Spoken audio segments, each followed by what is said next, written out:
All right, hello everybody, and welcome to the Swifties Salon. I'm Emily. I'm Dani. And I'm Lauren. We're so happy to have you here as we dive into the Tortured Poets Department by Taylor Swift. Woo! Clearly we have a fan. Let's go. Yeah, just one fan though. Just not, one. not three. Yeah. I'm totally kidding. I did the full commitment with the shirt and the hat. You did. I'm wearing the Tortured Poets earrings. You probably they're so tiny you can't see that, but I did come prepared. Oh hell yeah. Yeah. Next week necklace. So look out.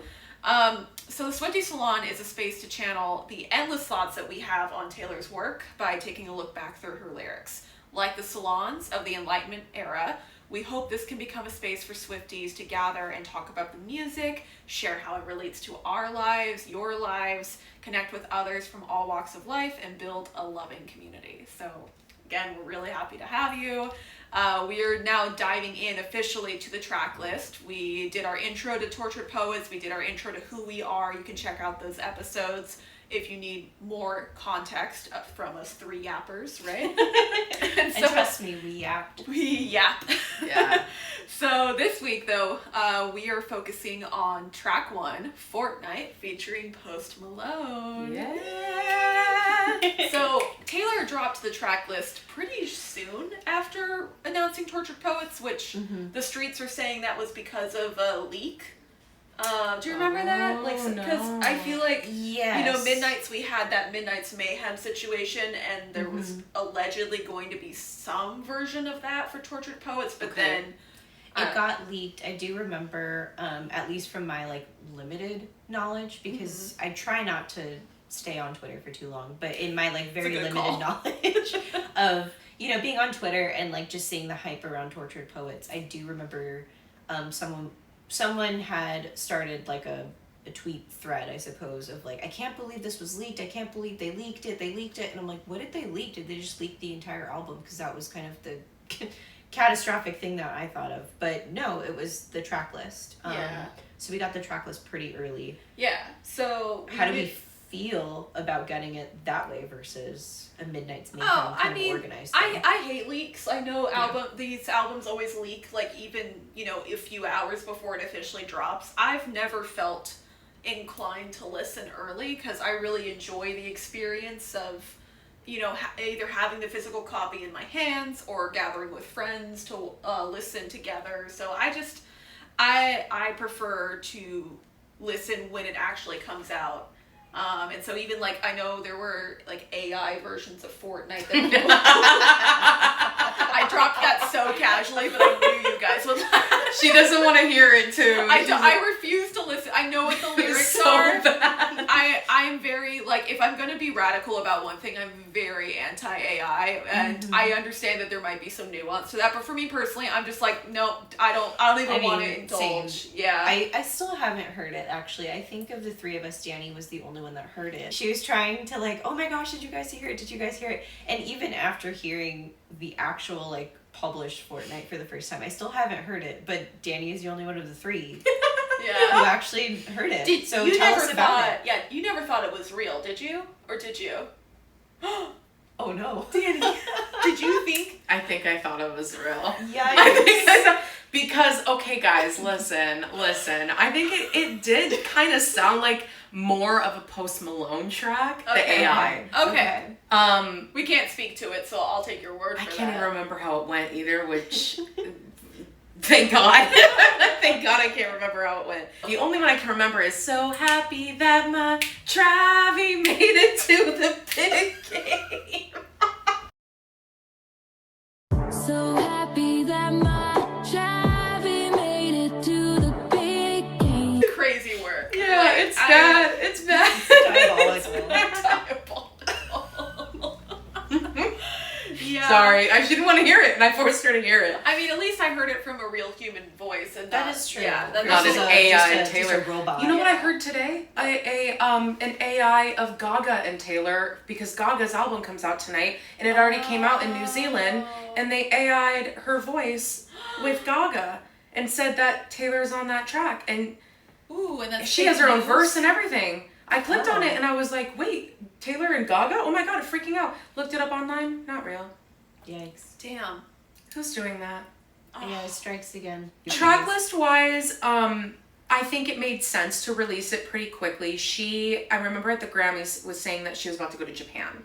So she was about to go to Japan on tour, and then, it's 2 months ahead of the album releasing, so yeah, I think that made sense. If she was busy, definitely, but if there was a planned marketing rollout, which I wonder if there was, because, most of the time she likes to do things like that. Yeah. Like, the 1989 TV, there was, like, the vault unscrambling stuff, like, That was I don't know, and, crazy. like, So obviously fun. Midnight, so I obviously am sad because I just don't like leaks in general, so I would have just preferred that didn't happen. I know that's kind of idealistic and and I'm sure Taylor and her team know that too at this point. They can do everything in their power to try to prevent leaks, and But it's gonna get out some way. yeah, the horrors persist, but so do we.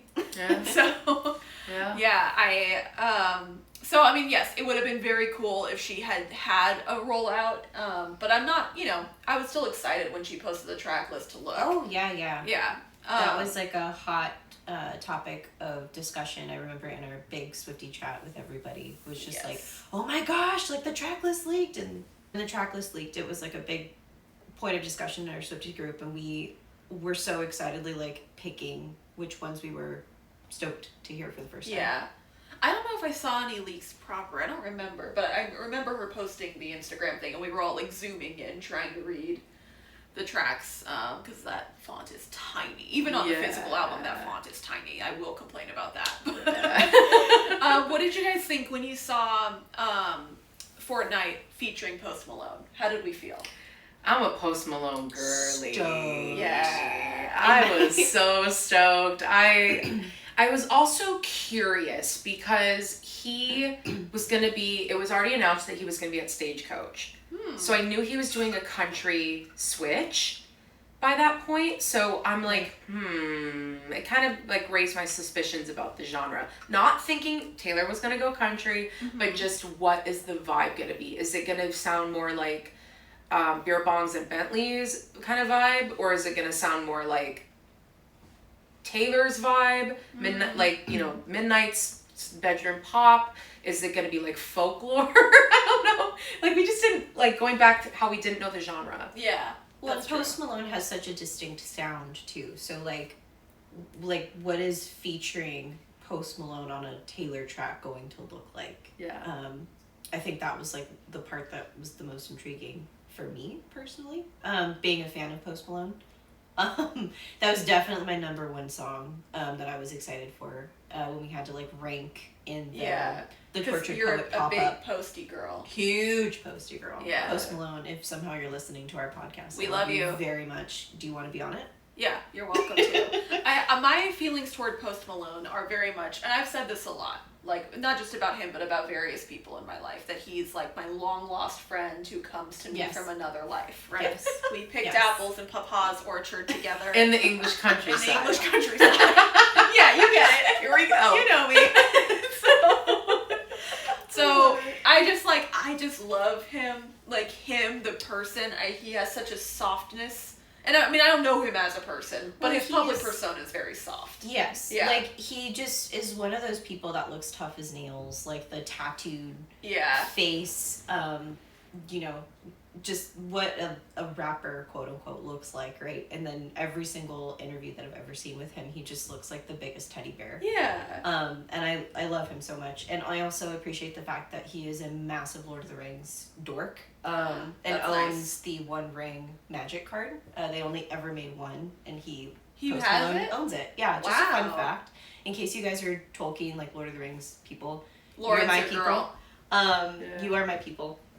But yeah, Post Malone actually owns the One Ring, like, magic card.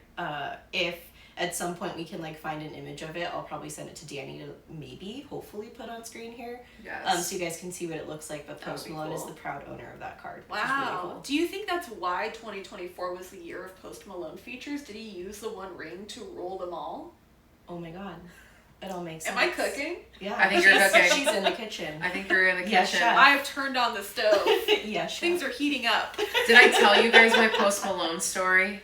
No. I know this story. But You know this I don't story? know if I know this story. Please Okay. tell. Please Please tell. All tell. right, so 2018 maybe.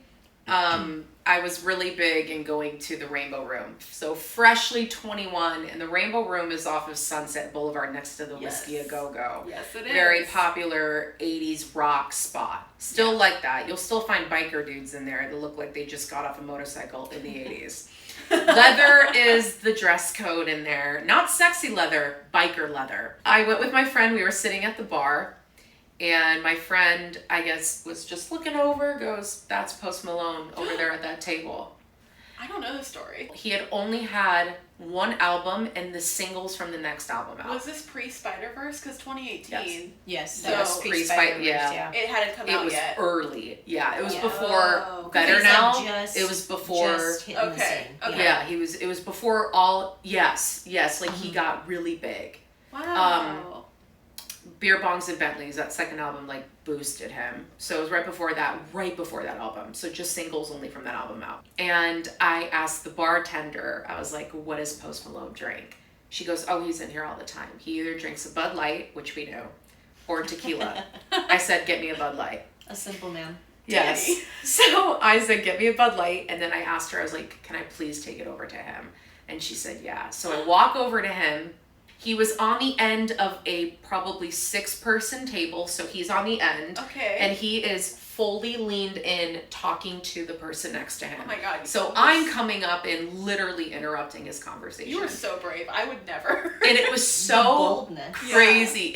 I think I was brave because it was dark. That place Sure. is dark. True. So I'm not being put on blast with a bunch of ring lights right now and having to be like, Post Malone, hey. You're just putting yourself on blast now on Yep. the podcast, but Yeah. yeah. Yeah, exactly. And it was loud. So I'm like, this is great. I don't give a shit. So Good for I you. grabbed the Bud Light, I walk over and I set it down as he's talking and I said, hi, I think I just spit out some bullshit. I was like, hi, I'm a really big fan. Like, I just wanted to buy this for you as a thank you.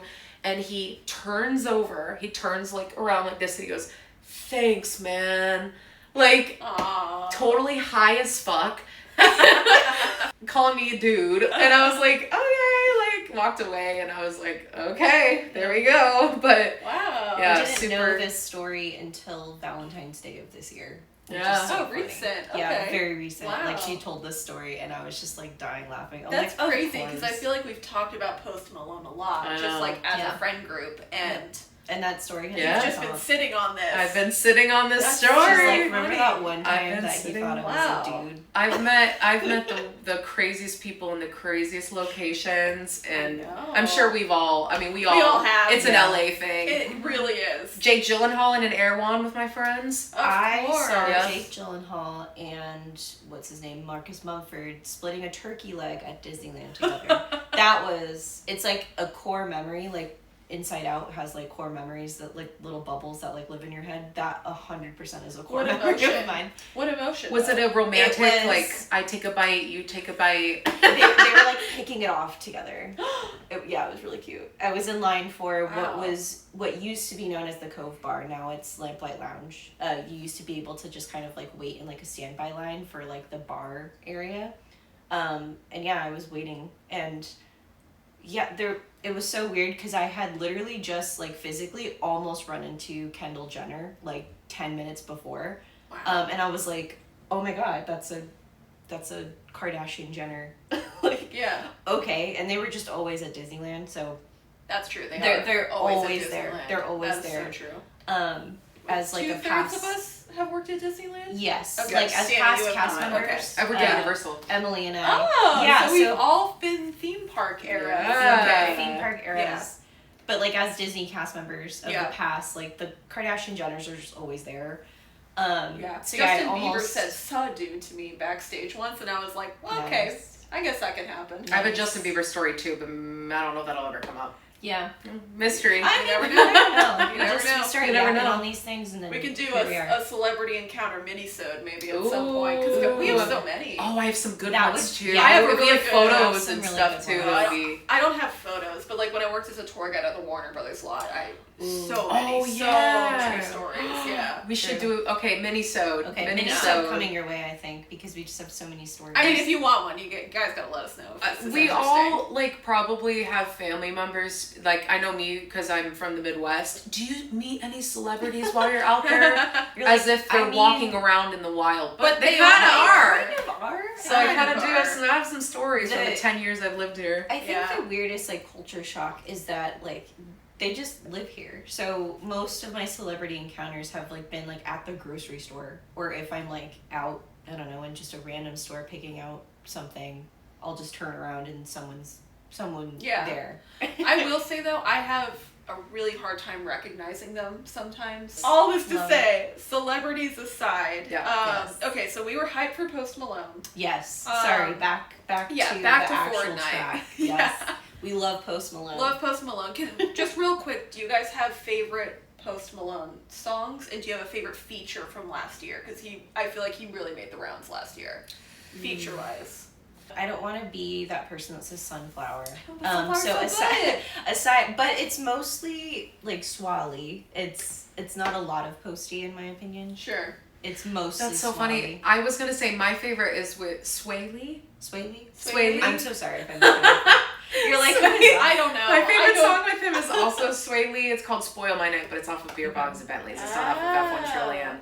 I got to see, mini plug, I got to see the announcement and of I had some help with Morgan Wallen live with Morgan and Post Okay.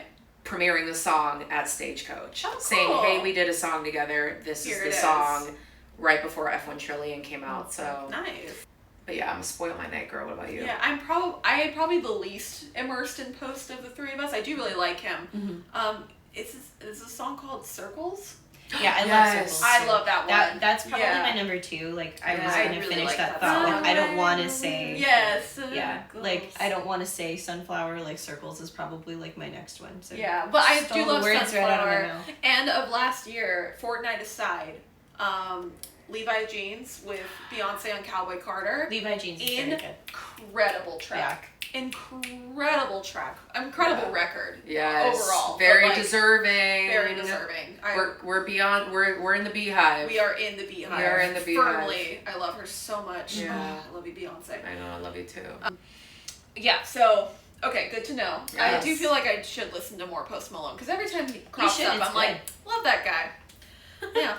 I'm Alright, not so, usually like a huge rap person, but like for whatever reason, his music is like different. yeah, that's for me. fair. I feel like I'm kind of entering more of a rap era, because after Doechii at the Grammys, Oh, Doechii was phenomenal. I love that album. Mhm. Oh my god, she's incredible. Huge fan. Also deserving. Also deserving. Yep. Okay, so what were our initial reactions to Fortnight before we get into like lyric analysis? How do we feel about the song then and now? It was definitely more like down tempo than I thought it was going to be. So it's the opening track of this album.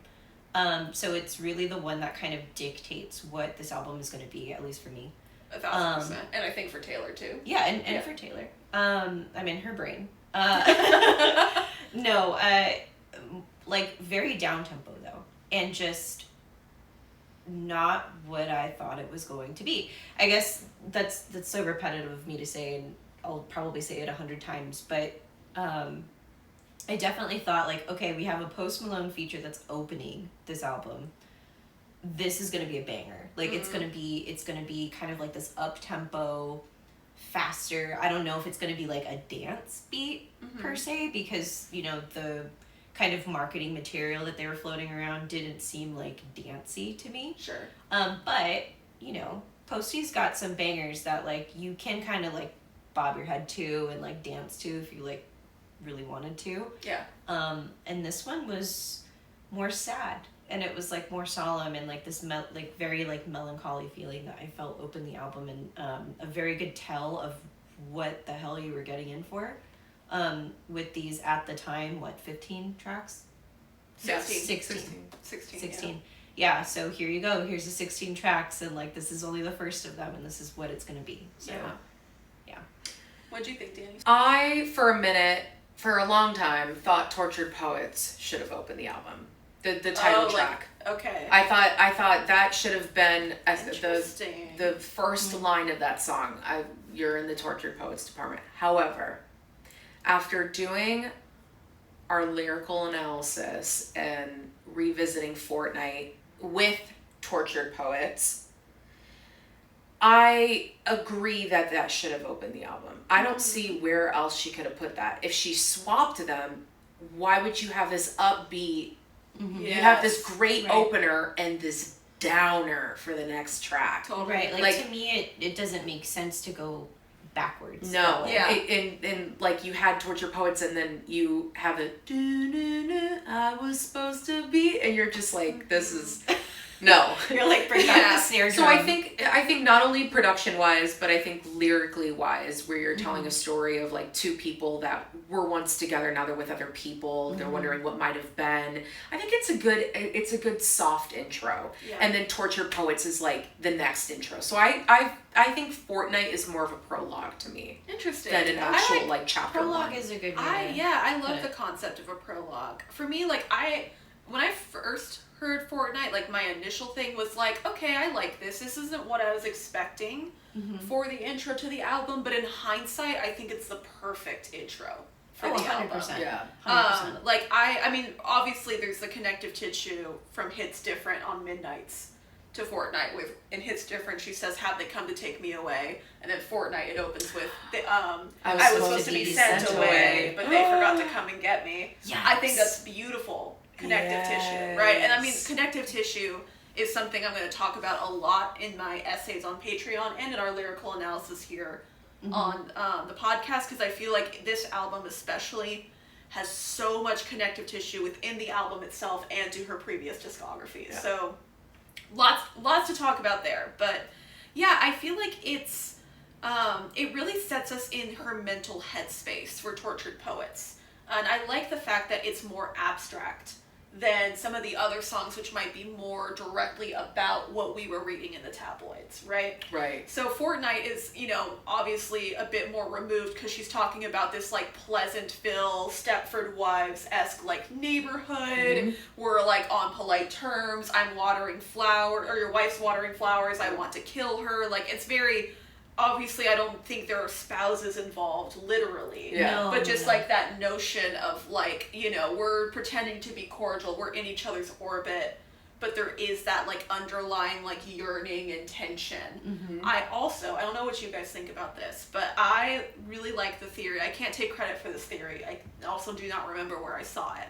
But the notion that Post Malone in the song is not representing her lover, but her like imaginary projection of her lover. So he's kind of like echoing her subconscious and like feeding into her self-described temporary insanity.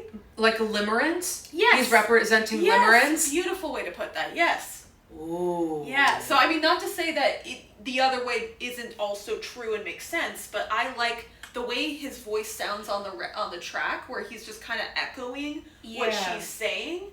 I feel like that's almost like her building the delusion. Especially when he... No, go ahead. Yeah. Especially when in the beginning, when he goes, soon they'll know. Yes. And you barely catch it. Exactly. Because why would he say that? Yeah. Yes. Well, and I had in my notes too that like the way that Posty's layered in to the song is mimicking kind of like a call and response, and he's the only one that's responding to her. So what's about? Ooh, I got what's chills. that about? Ooh, I got So chills. now I kind of like that theory that he's her imaginary lover, and he's only gonna respond to her a la Edward from New Moon. Yes. Yes. From New Moon. Yes. Absolutely. You know, the Twilight loves this. Twilight stuff in here. This is amazing. Yeah, but like that kind of, that's a really interesting theory, and like I think that kind of changes my whole perspective on the music video too. Yeah. Which we'll discuss the music video. Yeah, we're gonna watch and react to it. Yeah. And Now I love that this opens the record, because then when she goes into Tortured Poets, which I know we're gonna talk about, but she's talking about like the actual reality. Yes. He's stuck in his head. He's self-sabotaging himself. But I'm still with So my limerence is Fortnight, and then this is what he actually is like. God, Oh my gosh, I really love this.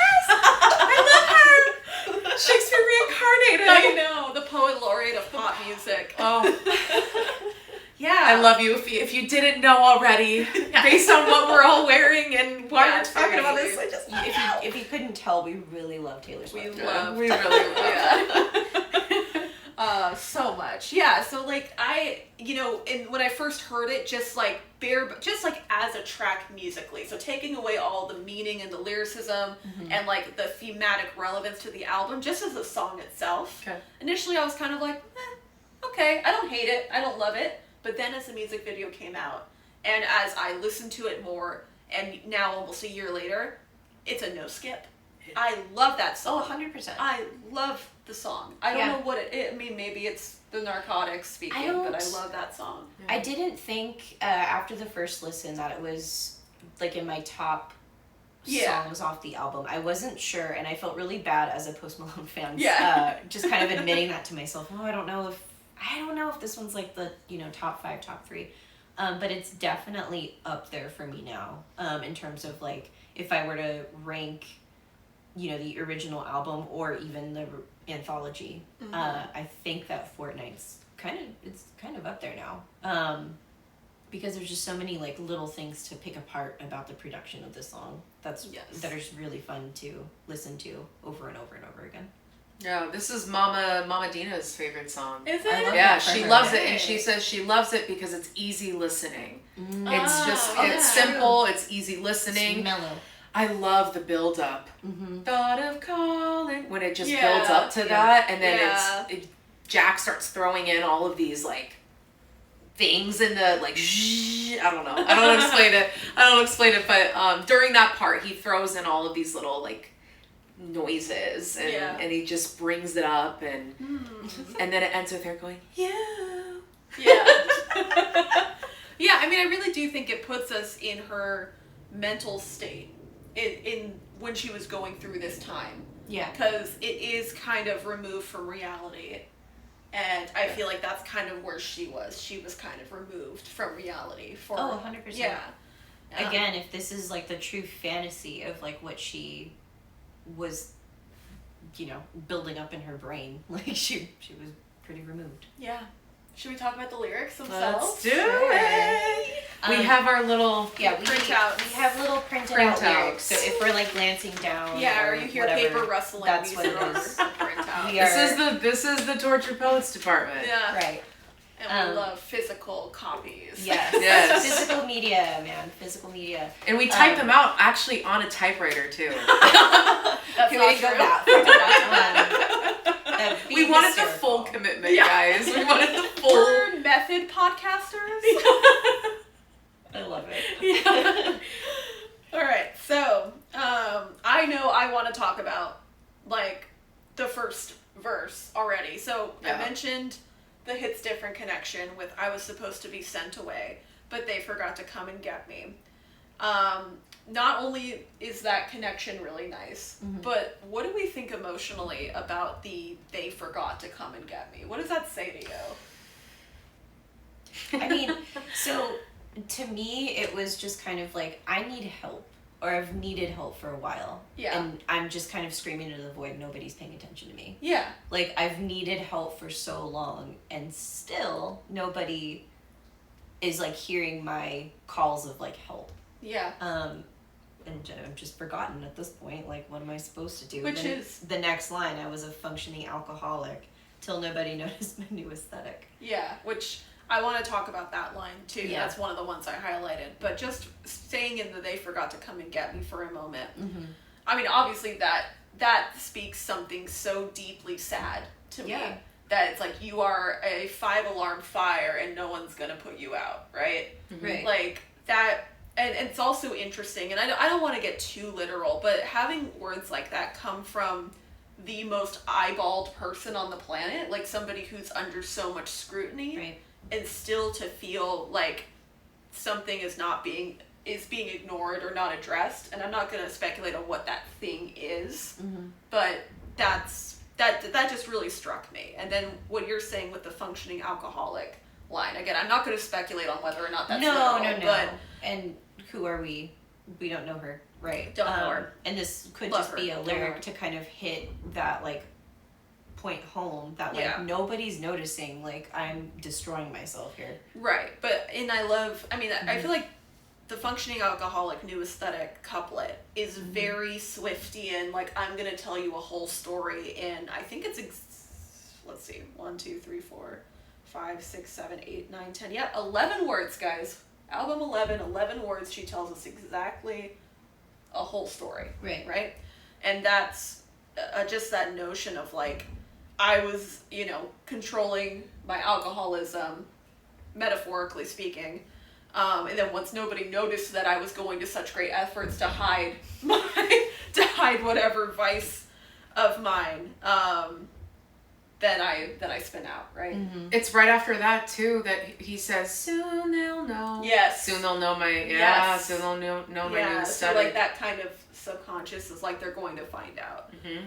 Love that. And then all of this to say, I hope you're okay is a crazy place to go from there. Yikes. Like, I mean, it kind of, it's giving Question from Midnight's in a way, which I know you love that song. Yes. But just that is Dani's song. Yeah, but just this notion of like, I'm going to throw something so heavy at you, but like, it's just a question. Yeah. Like, just asking. It's chill, it's casual. Mm-hmm. It's a similar thing of like telling you I was a functioning alcoholic and now I'm not. But, I hope you're okay. I hope you're doing good. Like, that's so crazy to me. And I mean that complimentary, positively. I love it. Even what she says next, no one's here to blame, but what about your quiet treason? It's just a question. She's just no one's here to blame, though. Question. No one's here to blame. But you're the reason. Yeah. And what about your quiet treason? What about that? What about that? What about Interesting. Yeah, and so, and I love, the contrast of for a fortnight we were forever, so just the irony of like, well, it was only 2 weeks that we were forever, right? Yeah. For those of you who don't know, Fortnite is 2 weeks. Yeah. I don't know if there's anybody that doesn't know at this point, but I remember when people were like, she plays the Fortnite video game, and we're like, no. Oh, no. Jesus. Yeah, that was like a thing of discourse. Open the schools. And we're like, yikes, open the schools. Open the schools. I just need people to know that. We don't mean Fortnite, the video game. Yeah. I love the cadence of run into you sometimes, ask about the weather. Now you're in my backyard, turned into good neighbors. I think it kind of gives me like the same sort of like anxiety that I have where like I just like don't want to like trip over my words, so I almost pre-plan my responses to like certain people, and I used to do it a lot when I was younger. Now I'm a bit more comfortable in myself and like knowing that like if I say something dumb, it's whatever and it'll pass, the moment will pass. But like it's almost like you're almost not dreading, but like you know that you're going to encounter that person. You're like pre-planning what you like need to say to them to like make it okay between the two of you. That's like a great way of putting underlying anxiety there. Yeah. Talking to this person. Yeah. Like I see you and like, oh, I'm going to ask about the weather because like that's like a really neutral thing to talk about. Yeah, it's like, it's both like a protective measure, but it's also kind of tragic too. It's like there was once such intimacy between us, and now the safest thing to do is just talk about the weather and be good neighbors and polite, or like, oh, you got my mail, thanks. Like, it's like very surface level relationship now. Which, I think is both a defense mechanism and also really tragic. Yeah. Yeah, I like that. And I also, I like the prosody, like what you're saying. Of just like, even though, it's funny, like in my songwriting class, I'm learning so much about prosody and meter, and pop songs just kind of tend to ignore what's considered like the proper way to emphasize certain like stresses on certain words. And I mean, contemporary musical theater doesn't really do it as stringently anymore either, but I'm learning about it. So it's interesting to me where like technically if I were to scan like the scansion of that, I don't know what I would get if it would be proper. It doesn't at a glance look proper, and yet it works so well. Right. Yeah. Right. It's, I mean, she is a wordsmith. I know nobody said that before, so let me be the first. She's good at words. You heard it here first. These ladies know how to explain what I'm... Dani does have interesting takes. Yeah, like, you thank you. I'm over here thinking I'm like the Travis Kelce of the group. She's over here like... I'm over here, over here like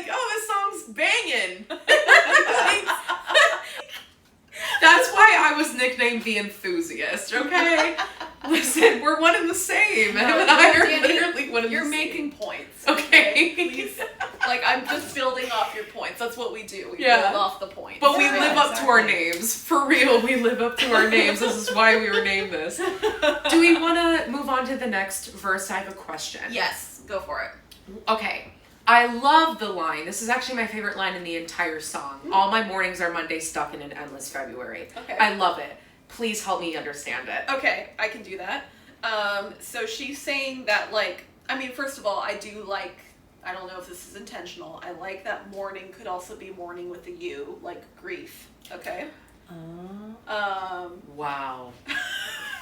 I don't know how revolutionary that is, it's just something I like. So, it basically just means that, like, she feels like she is trapped in some kind of time loop, is how I interpret it. So, I mean, February has Groundhog Day. That makes me think of the movie Groundhog Day.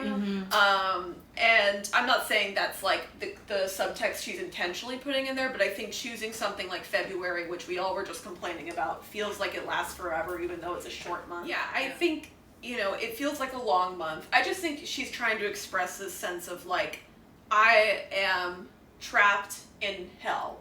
Like, Mondays in February, it's cold, it's wet, it's sad because it's Monday. Nobody likes Mondays. Right. Garfield famously doesn't like Mondays. She loves the cat reference. She does. That's what I'm getting at. Obviously, this is a reference to Garfield the cat. But yeah, I mean, does that make sense? Absolutely. Okay, Yeah, great. I love it. My favorite line is actually the next one. I took the miracle move on drug. The effects were temporary. Yeah, that was Crazy. The forget me not pill, or Yeah. forget him pill. That is one of my lyrics that I did like point out here. I didn't say anything on it, but I like wanted to make sure I highlighted miracle move on drug. The effects were temporary. It's, first of all, love miracle move on. That sounds beautiful.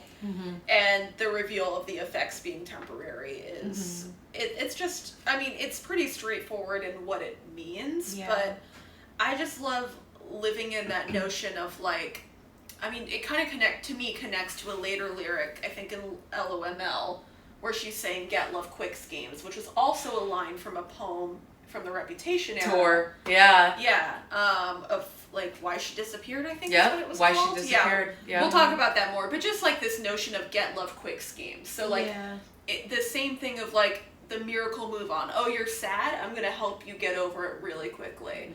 And then the effects being temporary is, I think, true to every form of grief or of loss, of sadness. Is like, not just a romantic, like, the relationship ending. It's just any type of sadness or, like, depressive episode. You want there to be this miracle move on drug that exists. It doesn't exist. I wish it did. But it's like this desire. You want to fast forward through the difficult feelings and just get to feeling okay again. Like, I relate to that a lot, and it never works. No. Yeah. No. Also makes me think of Eternal Sunshine, of Spotless Mind the movie, and Ariana Grande's album last year. And the video. Yeah, the video from We Yeah. Can't Be Friends. Yeah, because that so also good. had some miracle move on stuff in it, so which is true to the movie as well. But yeah, it's. I mean, I think it's a beautiful notion. I think Taylor kind of touches on this in the album too, of, like, what the agony was for, right? Like that. To me, at least, I feel the most moved when art reminds me that the painful things we experience in life are worth it for the love that we gained, even if it was temporary. So, I mean, I'm sorry, I'm pulling so many references left and right, but I think of like Being Alive by Stephen Sondheim. From Company. Like, just this notion of I'm afraid to get out there and love. Good Will Hunting, this poster right here is a reference to Good Will Hunting. Which I just saw for the first time this year in its entirety. Because, yes, I've seen, like, scenes, but, like, I saw it in its entirety for the first time this year. But, I mean, there's a lot of art out there that's about this, like, I am afraid to put myself out there. I'm afraid to fall in love. I'm afraid to get hurt. I'm afraid to love somebody and lose them, whether it's, you know, because they died or because they left you or, you know, whatever other circumstances contribute towards loss. And I love it when art can show us that even for the pain that we endure, it's still worth it for whatever you get out of it. So that's kind of I built that out a lot, but that's why I love this line so much, is her kind of pointing out you can't skip the hard stuff as much as we'd like to. Yeah, and that hard stuff, I guess, like, does lead to things like this art that you can produce from that grief, which is really cool. Yes. So it's necessary. It sucks, but it's necessary. Yeah. Take your broken heart and turn it into art, as Carrie Fisher would say. Yes, exactly. Yeah. Love Miss Carrie Fisher. Yes. Love her. Yes. And then it goes into "And I Love You, It's Ruining My Life," which when I saw that lyric on the back cover of the album, I was like, I'm locked in. Yep. Yeah. This is gonna be the album. She's gonna be the girl. Yeah. It's she and like that like photo of her kind of like holding her head like in her hand, and it was "I love you, it's ruining my life," and I was like, oh no, we are in for a ride. I mean, it's just a great Swiftie in contrast, right? Like, I feel like she does something like that. Like, I mean, she did it in "Cruel Summer." I love you. Ain't that the worst thing you've ever heard? Mm-hmm. And so that this feels like an evolution of that. Of like, I love you. It's ruining my life. Yeah. Like that. I get chills saying that. It's such a simple lyric, and yet it conveys such a poignant emotional state of knowing that the person that you love is gone or is wrong for you, or just whatever state you're in, that's like, I have all this love for you, but it cannot be. I was gonna say, like, anytime that you've ever been, hopefully, you know, if you have been in this, you were able to get out of it okay, but recognizing the toxicity of a relationship while you're still in it is like the hardest realization to have, and trying to kid yourself to think that it's gonna be fine, which, I mean, I'll talk more about that when we get into the Tortured Poets department, because I think that's entirely what that song is. I have so much to say about track 2. Lots of things to say about Tortured Poets department.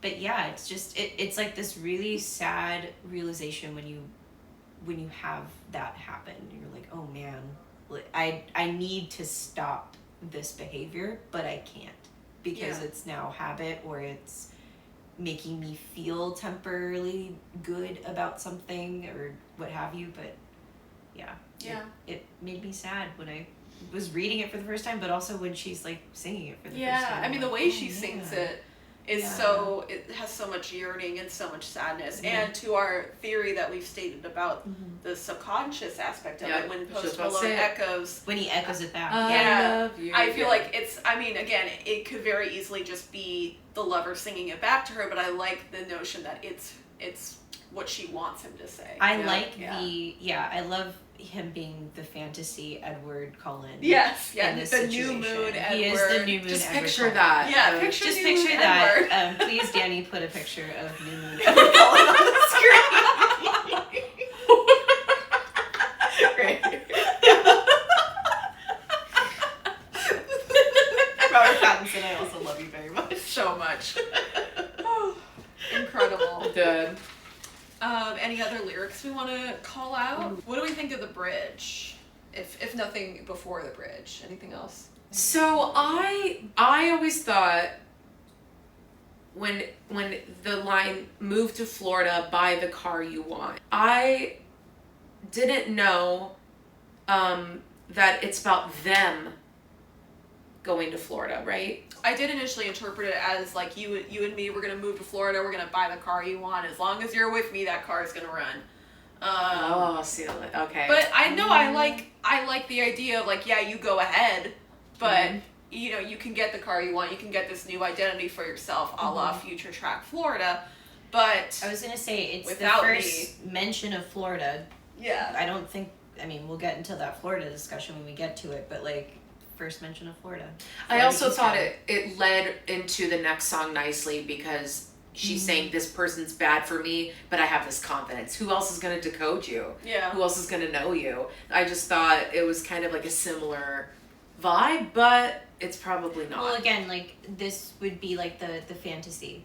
He's like telling me all these like wonderful things. He's making this promise of like, you know, this whole bit, like, move to Florida, buy the car you want.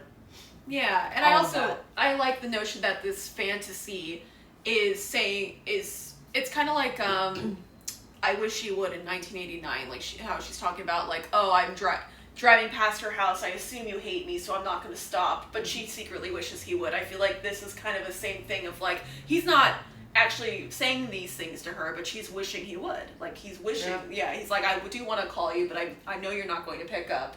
But here's what I would say to you, like, you know, let's move to Florida, let's get the car you want, and if you're with me, that car's going to run.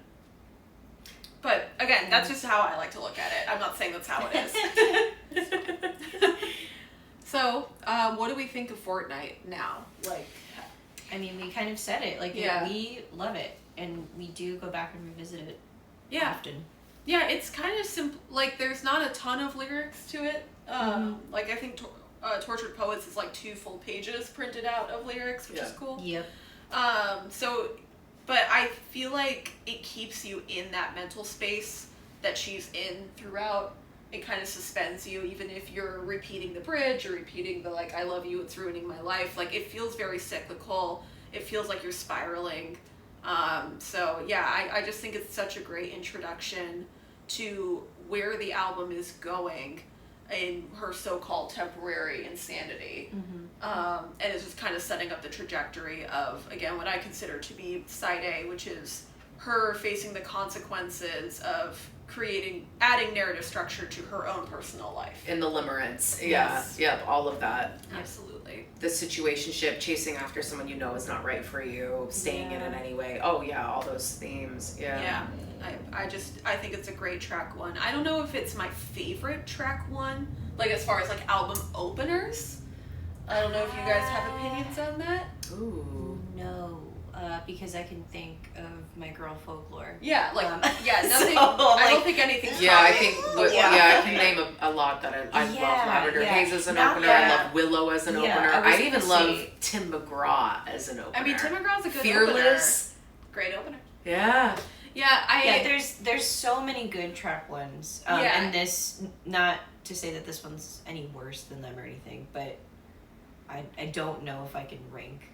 Oh God, maybe that's a mini episode too, like ranking I your would say openers. I like this better than I Forgot You Existed. I like this better than I love that song. I love but no, I love mine. But I like this as a better introduction to an album than Mine's an introduction to Speak Now. Well, and especially if we're looking at it through the lens of like the fantasy lover, like I like that, like as like the opener. I think that gives like so much more context to the album, and just like look at all these like pretty things and wonderful things I can have. Oh, just kidding. Like hit you hard with the reality. Yeah, Miss Taylor. That's true. I mean, it's interesting to like look at this song specifically as a track 1 versus as, you know, just a song itself, because I do feel like Taylor is, like many artists, extremely intentional about what song opens the album. And for her, it always tends to carry some kind of narrative significance, whether it's like, you know, 1989, where she is very loudly announcing, this is what the album is, right? Or The One, which was kind of a meta, that's my favorite track 1. That is definitely. my favorite. Like, sorry, I can't rank all the other ones, but I will rank that one number 1. State of Grace is like, it's close. Ooh, that one's good too. Yeah, State of Grace is so good. I mean, that's, you know, those are 2 of my all-time favorite Taylor songs. But, like, I love track 1s. I love hearing the introduction. And I do agree that Fortnight does kind of feel like a prologue. I think that was a beautiful thing to say. Thank you. Yeah, so I think Fortnight is a fantastic track 1. I know there were some people out there saying that My Boy Only Breaks His Favorite Toys was cool because it starts with, oh, here we go again.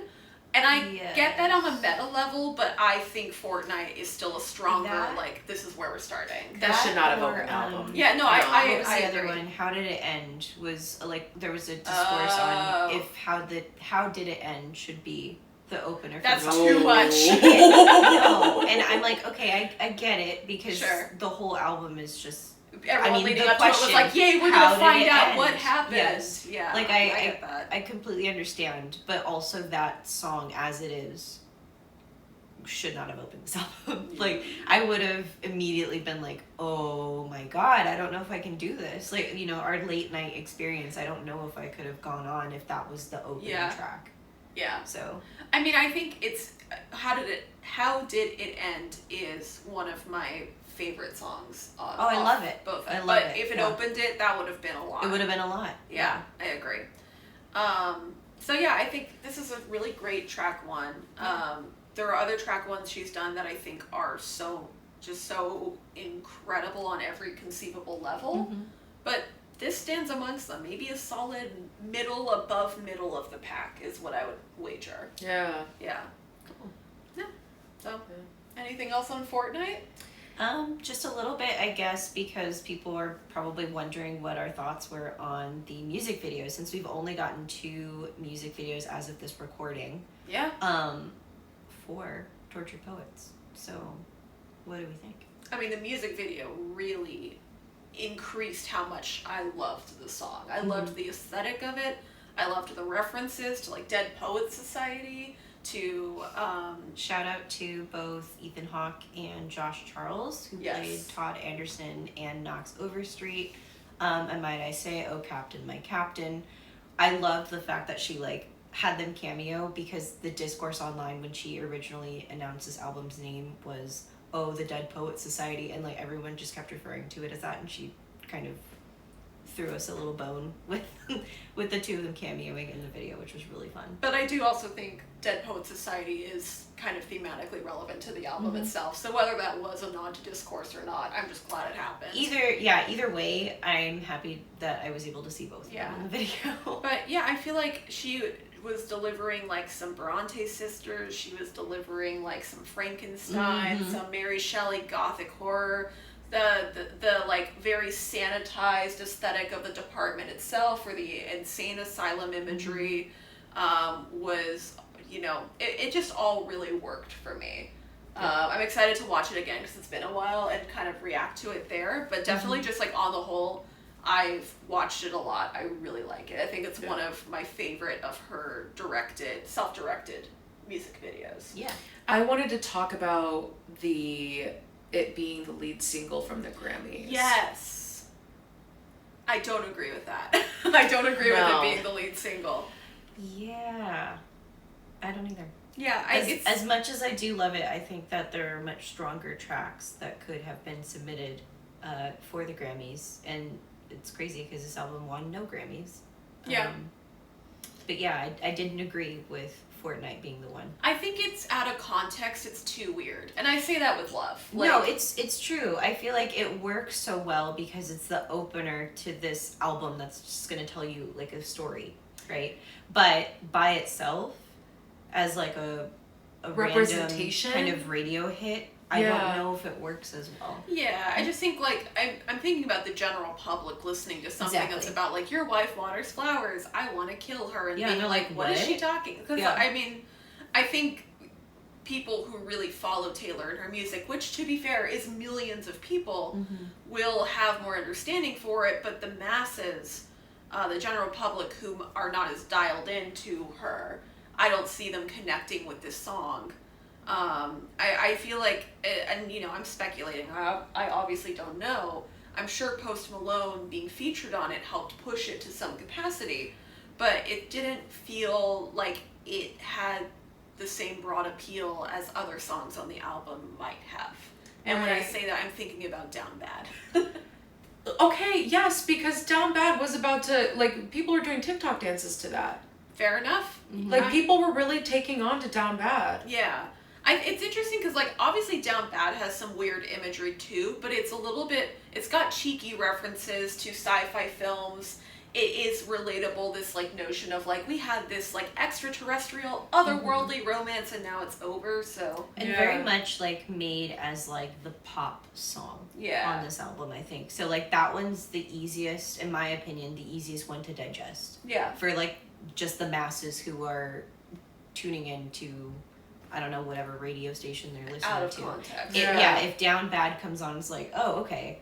Yeah, that fun. sounds like a Taylor Swift song, and I can, you know, bop around to it in the car. But, like, Fortnight was not that. No.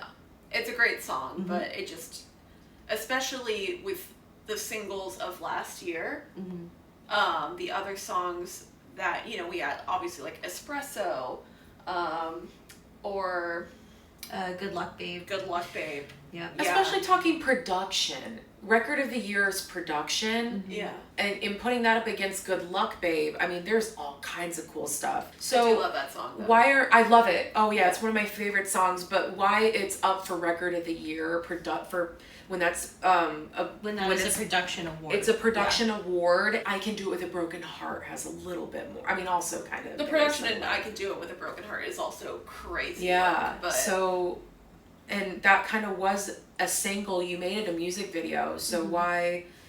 Yeah, I'm a little confused. I mean, I feel like it's kind of agreed within the fandom that the single choices for Taylor's albums are not always the same choices the fandom would make, and I don't think This is there's true, yeah. anything wrong with Holy that. Ground. Holy Ground. Getaway car. Getaway car. And like I'm not gonna claim to know better than Taylor Swift on this. No, I want to no. caveat that. This But is just how I feel. There's a reason why she like picks these Yes. as for like lead singles. Like maybe like they do mean more to her personally than we'll ever know. Yeah. So who knows? Like, but yeah, I personally just didn't think that it should have been. But Yeah.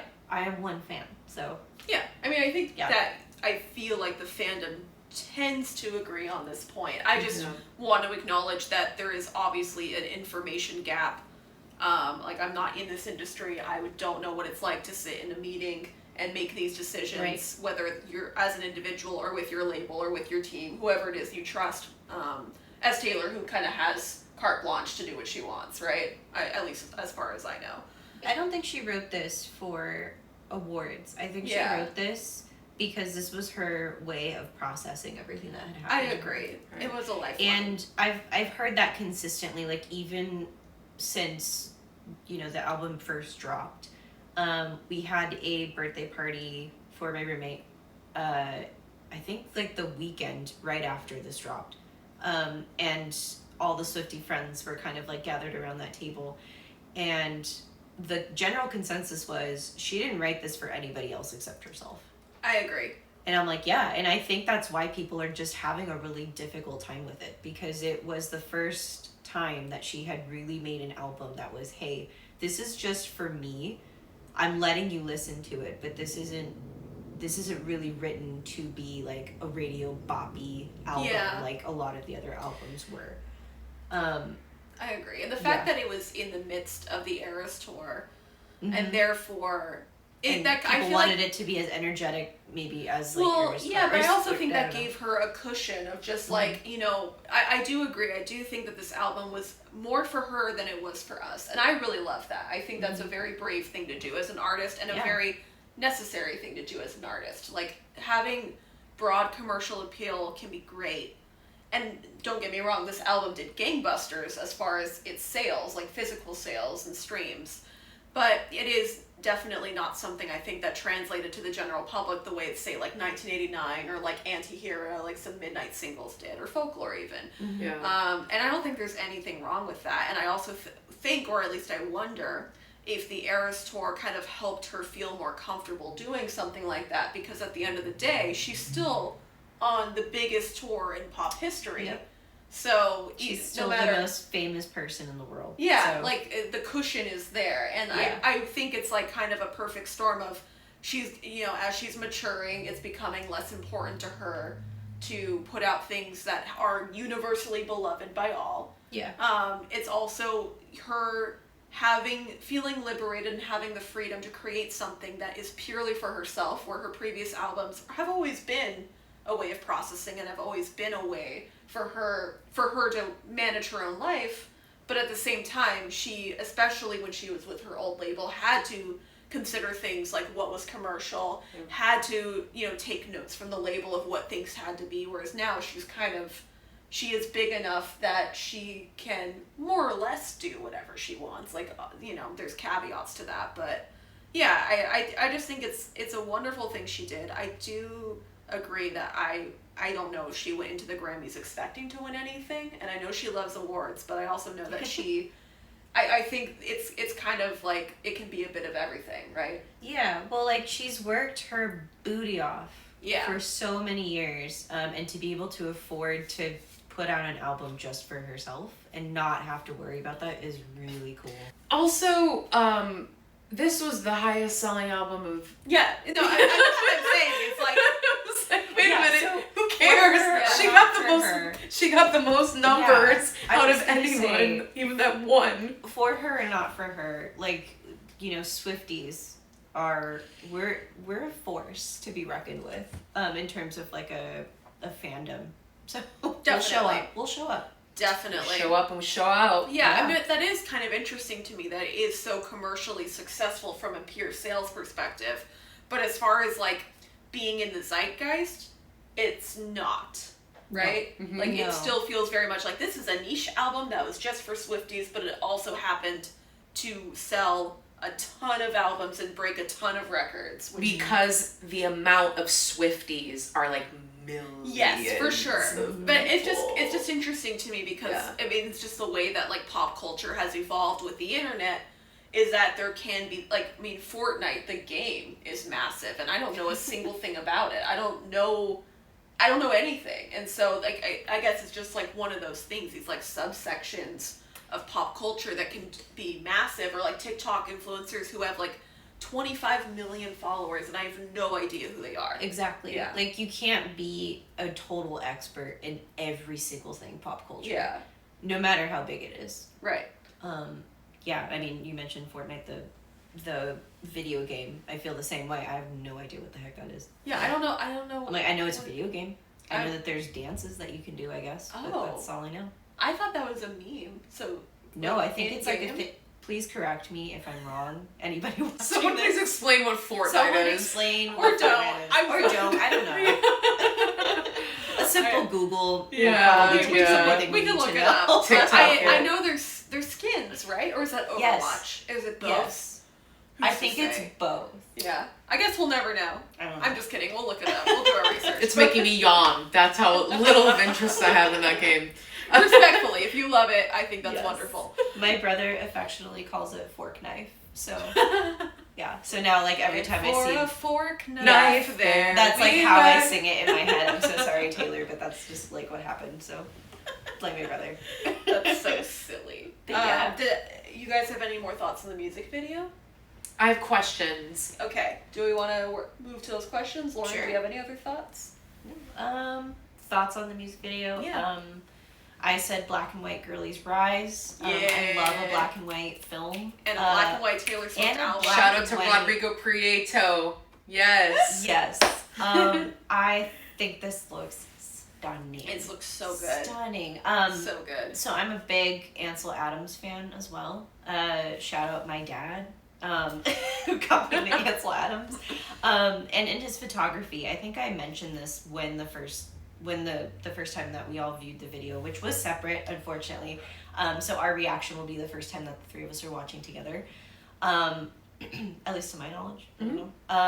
I think so. But I mentioned it in our like group chat of like, oh my gosh, what do we all think? And we just all started chiming in with thoughts that Ansel Adams, famously a black and white photographer who took a lot of landscape imagery of Yosemite. If you care to look that up, it is beautiful photography. I will- photographer as well. Yeah. Shout out Pop in photography. some photos of Yep, this please. beautiful work. Beautiful photography. He has one of Half Dome. That's spectacular. That one was like hanging in my house for the longest time when I was growing up. Ansel Adams, very famously as a black and white photographer, called out a lot of bringing out the silvers in his work.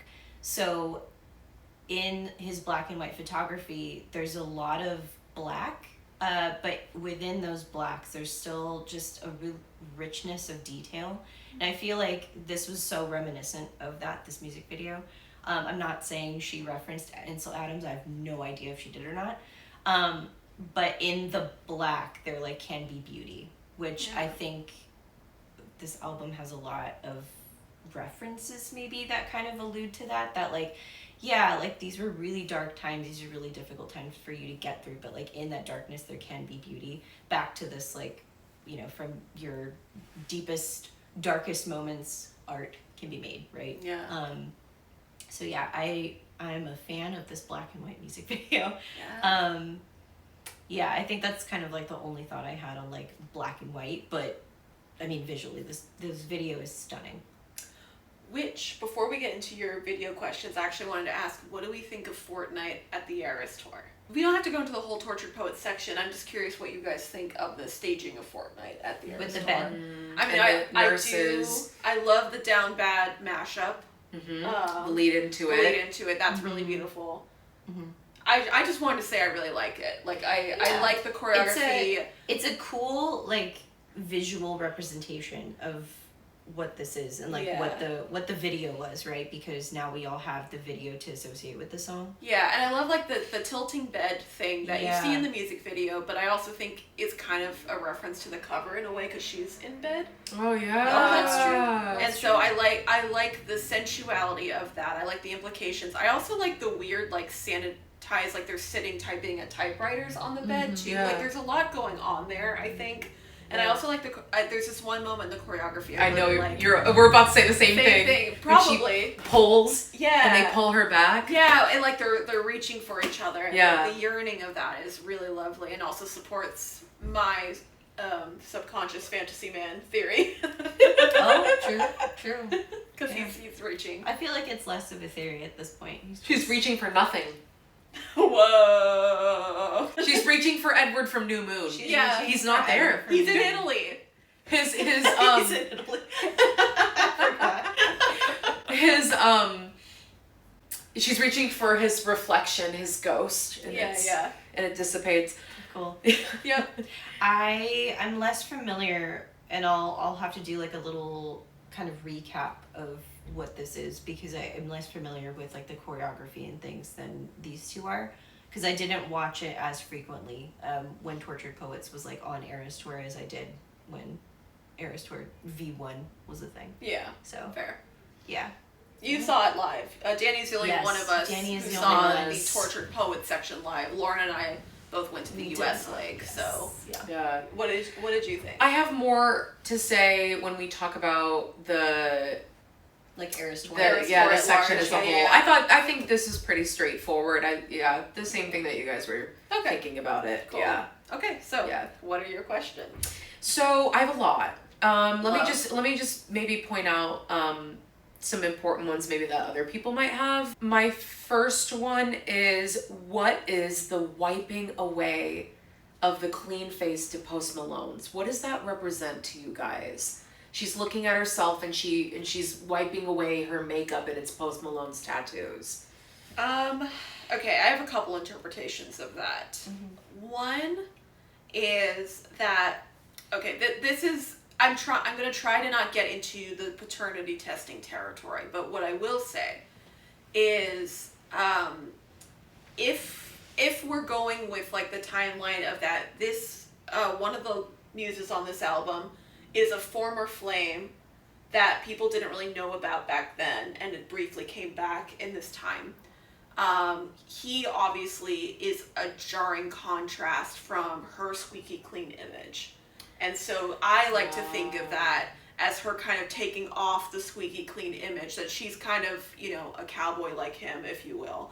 And so that's, again, I'm not trying to paternity test, so I apologize if that gets too close to it, but that's the closest we'll get, let's just say that. Yeah. So that's just one way I like to look at it. Like, she's kind of acknowledging that they're more alike than maybe we, the public, would realize. You're not paternity testing because she mentions exactly what you just said on Tortured Poets Department, the song. Yeah.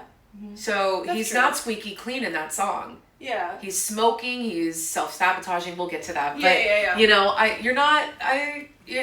And the old flame, rekindling of an old flame. And like so, she has lyrics like, you're my twin, like she Yep. calls him a twin, kind Okay. of thing. So that's kind of what it's saying to me, is like, I'm revealing that we are more kindred than people might have otherwise realized.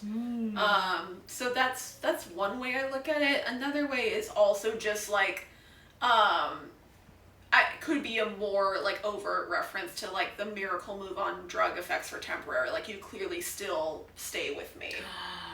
oh, I love both of those. Yeah, so I mean, That's a good one. a lot of different ways to slice it, I think. Do you have any thoughts, Lauren? I guess like the way that I interpreted it was, she's clearly like in the asylum at the beginning of the music video. She like goes up to the reflection of the mirror wipes this away, and then it's Post Malone's makeup.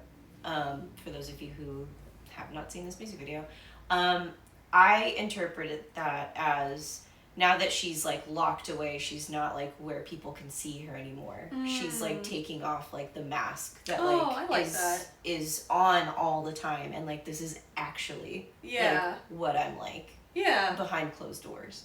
I don't know. That might be like a little bit, little literal, but that's how I saw it. But I do like he stays with you, because clearly like if oh my gosh, I can't say his name. If Post Malone was like the fantasy lover staying with her, again, it just kind of feeds that theory. Yeah. So I agree. And I just feel like I want to make this caveat, like all the interpretations we're saying, and I feel very strongly about this as a writer.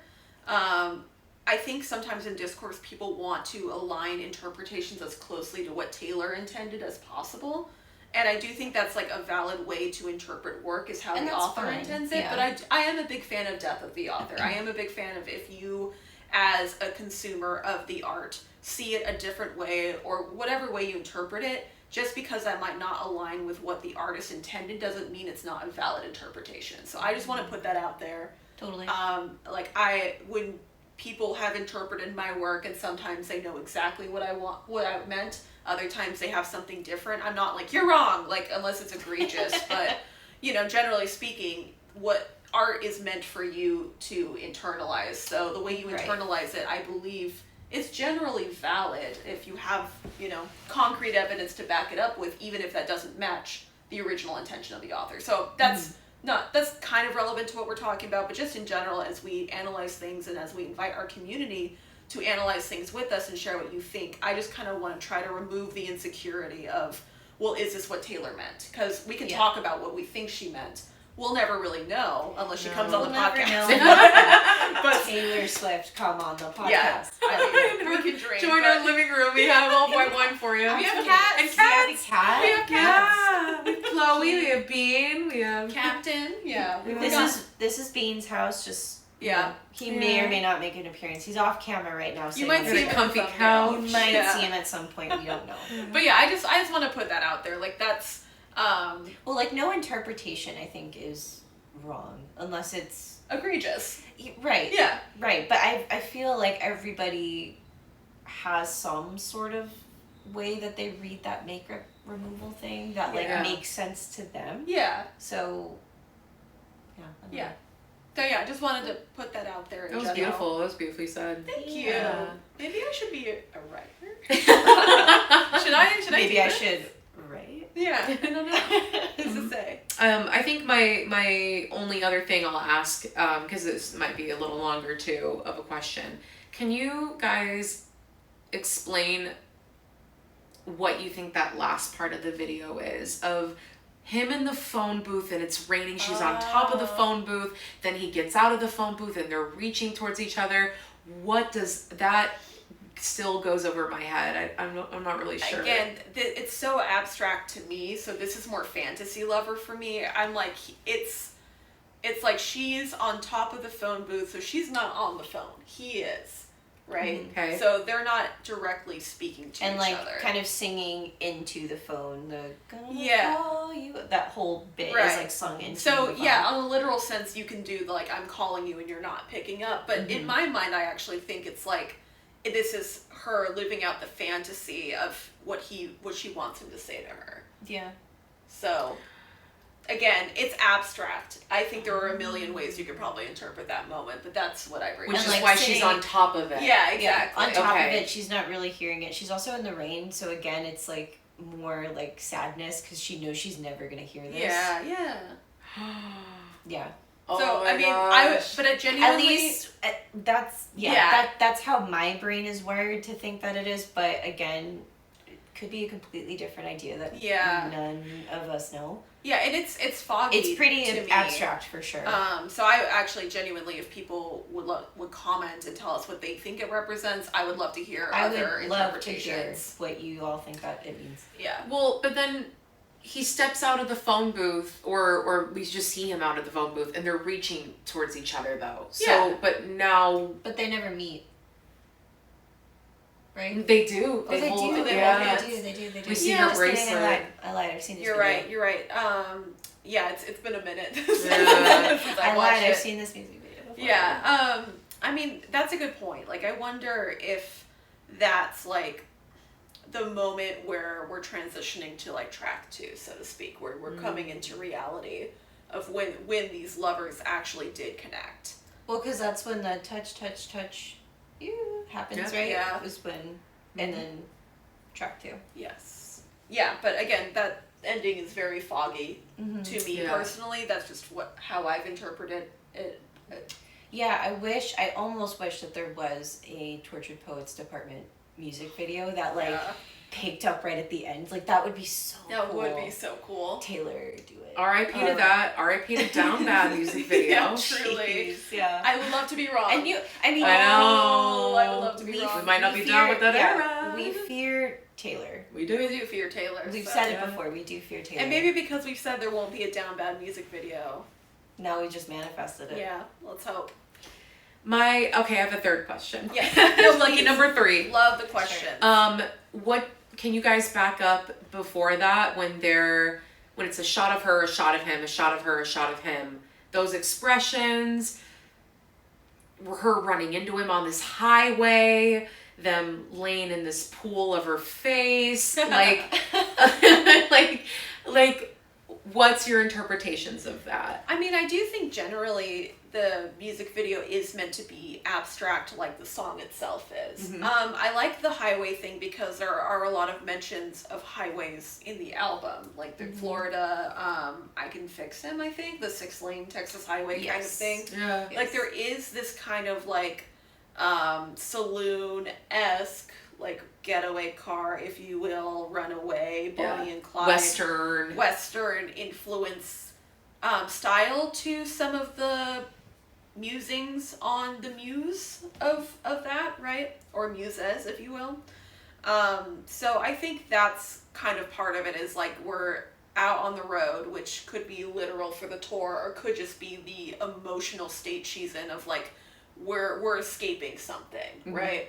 And that's also true to the like escaping to Florida element of the bridge. So being on a highway just makes me think of you're escaping something. Okay. You know, you're on some journey. The silhouette of her face, I genuinely feel is just an aesthetic choice, and like the pages I feel are very like Tortured Poets, like all the things we're writing about each other, or I'm writing about you. Like I feel like it's just these are the pages that make up the components of her mind. But I also just think aesthetically it's a cool shot. Yeah. Right. And kind of it also like feeds into the marketing that we had seen to that point of like Tortured Poets Department, all the the papers flying and everything. Yeah, so like we could go deeper of like, oh, they're lying there with the silhouette, so we fantasy lover, it's in her mind, right? Like that you could go there, but I do think there are elements of the music video that are reaching toward the aesthetic emotional state versus like a more literal meaning. Does that make sense? Yeah, absolutely. Yeah. But again, I could be wrong. Maybe I'm just not looking deep enough. And the same thing with the reactions, like her reaction, his reaction, and then hers is like sad, and then he's sad. Do you know what I'm talking about? Yeah, I remember this moment. I don't remember it well enough to accurately say right now. Okay. But I do remember like she's not looking particularly like happy in these reactions. Yeah. If I remember correctly, she's just kind of looking a little worried or like apprehensive at him, and he does like smile at one point, but she's still looking worried. So maybe it's more of that like, I know you're bad for me, but like I can't quit you. Yeah, I mean, I kind of took that as more of the twin situation, because I feel like they were matching each other. Doesn't she smile too? Yeah. Yeah. I think so- he I don't know. smiles, she Again, I don't smiles. remember it Yeah. like well enough. Yeah. Yeah. Should we watch and then Yeah, I think we'll revisit? Let's watch and review. Yeah. Okay. Cool. Yeah, so I guess that wraps up the Fortnight song Yeah. episode, right? So good job, guys. Thank you for your insights and what you brought to the salon today. Yeah. I feel like we've got Yeah. lots of beautiful revelations and interpretations. So Yes, thank you both for that. I for one did not know that Post Malone was playing Edward Cullen from Twilight's new movie. Yeah, I know, that's so exciting. I can't wait for the reboot. Wait. No. But maybe we just manifested it. Wait a minute. actual information. No, it's a bit. It's a callback. It's a running gag, if you will. So It's just wait. But I loved the hope in your voice. Like, I would like to live in that hope. What? Yeah. Like, Dani, I'm moving in to that feeling. Oh, yeah. I'm signing the lease Yeah. right now. So thank you both for joining me for this. Thank you to everyone who's listening. Don't forget, if you want even more insight and analysis on Fortnight, I have a whole essay where I go into so much more about the song on Patreon. So feel free to check that out. Please feel free to comment and subscribe and let us know what you think, your interpretations of this very abstract song. And maybe if you want to let us know what you think about it as a track one, your favorite track ones, those are all things we would love to hear. So yeah, if you want to check out some more bonus content, which is us reacting to the Fortnite music video, Patreon. That'll be on Patreon. So enjoy. Thank you so much for joining us for today's salon. We will see you in the next track. See you. Bye. And cut. And cut.